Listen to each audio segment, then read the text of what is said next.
Hi, my name is Claire. How would you like me to address you today? Alyssa. Perfect. Alright, so we're doing a peripheral vascular exam, so I'm going to have you start by just rolling up your sleeves for me. Okay.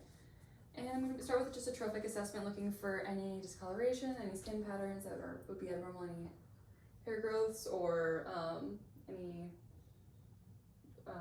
bruising or moles of any kind. I'll have you put your hands up. Perfect, okay. I'm going to have you place this in your lap, create just a tissue barrier, and place your hands on top of it. I'm going to start with the nail compression test, so just one finger on each side and then applying pressure, looking for the color to return, and they both do, so you're good there. Next we'll be doing a hydration test, so I'm just going to pinch the skin on your hand here, looking for it to tent up, and then once I release it, it should go back to normal. If it doesn't and it tents up, I would indicate a lower hydration status, but looks like you're nice and hydrated and you're all good there. So I'm going to place this back over here. And next I'm going to, let's see here, assess for the pulse, I believe. Yes, so next we're going to do pulses, so I'm just going to have you, I'm actually going to place this back in your lap here, and I'm just going to have you flip your arms up. So I'm going to take your watch off too, sorry. I'm going to start with the radial pulse here, so palpating on the lateral side of the wrist, taking bilateral fingertip contact, and then feeling to see if they feel the same. And both the rate, rhythm, and strength seems to be the same on both sides. I'm going to the medial aspect, to the ulnar pulse.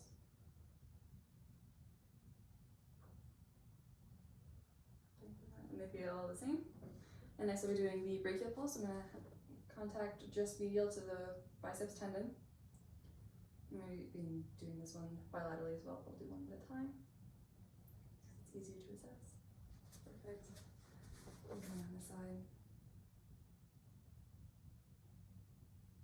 And I feel the same. Alright, so next we're going to be looking for some lymph nodes. So I'm going to start with the epitrochlear lymph node. So I'm going to have you just raise your arm up here and finding the two bellies of the biceps tendon, then going right in between the two, trying to palpate for a lymph node. And I don't, and that's normal. If I did, it could indicate disease and not finding anything there. So next we'll be checking in the armpit at the 4 lymph nodes in the armpit. So I'm just going to start by, I'm going to lift your arm up here, and I'm going to palpate the anterior, which is just posterior to the pec muscles, and then coming to the posterior aspect, right anterior to the subclavius, looking for that lymph node, and then following up the axilla, deep into the armpit for the medial lymph node, and then following the humerus down, and then going deep into the axilla for the lateral lymph node. And usually this would be performed with gloves, but we didn't have any for the time being, so. I'm going to the lateral, and then the posterior. Okay. Alright, so next I'm going to have you lay down here. We'll do the lower extremity exam. The upper extremity all look good. And normally the patient would be in a gown, but again, we didn't have that for this exam, so we'll be palpating over pant legs. So first I'm just going to have you roll your pants up just a little bit here. Start with another trophic assessment, looking for any discolorations, any swelling or edema of the legs, any discoloration, and everything's looking normal. I'm going to check for temperature here, so you can feel my hands on from your shins here. Just let me know if they feel the same or different. Feel the same or different? The same. Okay. And then temperature felt the same on both as well. I'm going to do another nail compression test here with the great toe. So you're going to feel my contact here on the big toe. And again, just applying slight pressure and then looking to see if the color returns, which it does on both. Alright. Next we're going to look for pitting edema. So I'm going to start with the top of the foot, just applying slight pressure bilaterally, and then right behind the malleolus. And then on the shins, looking for any edema or any pitting, and everything bounces back right away. So you're no edema there. And next we're going to be doing pulses. So take my fingertips here and looking at the dorsalis pedis, which is right on top of the foot, just medial to the great toe, the extensor muscle of the great toe. Feeling for symmetrical pulses. And then contacting the medial malleolus, going just posterior and anterior to the Achilles tendon, feeling again for that pulse. And they feel about the same. And then, let's see here.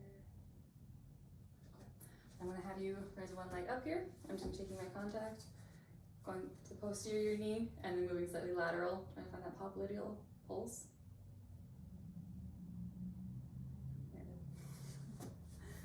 And then repeating bilaterally.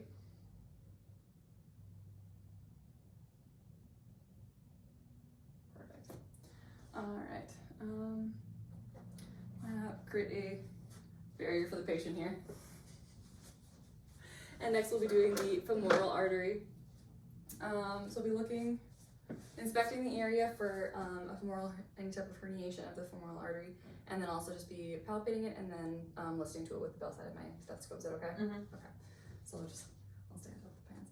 But, all right, so I'll just go through and inspect and then palpate once I find that femoral artery. Get my stethoscope.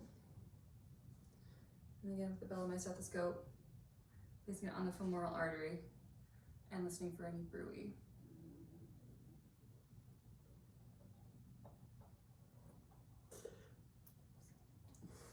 And this would be repeated bilaterally, but for the camera, I will not do that on that side. Okay.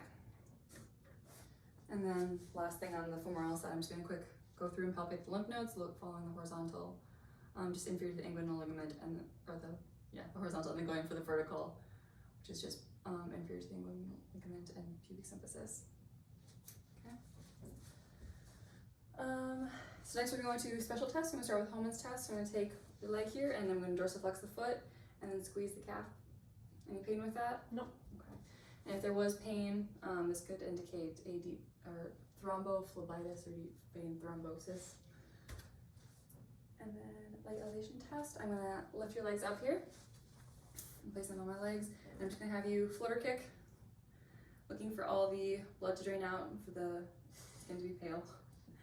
And then in a couple seconds here, I'll have you sit up. Sit up now. And then just looking to see how quickly the color returns to the feet, and it's already returned, so you have good arterial blood flow. And then I'm gonna have you stand up. This again, we perform with shorts.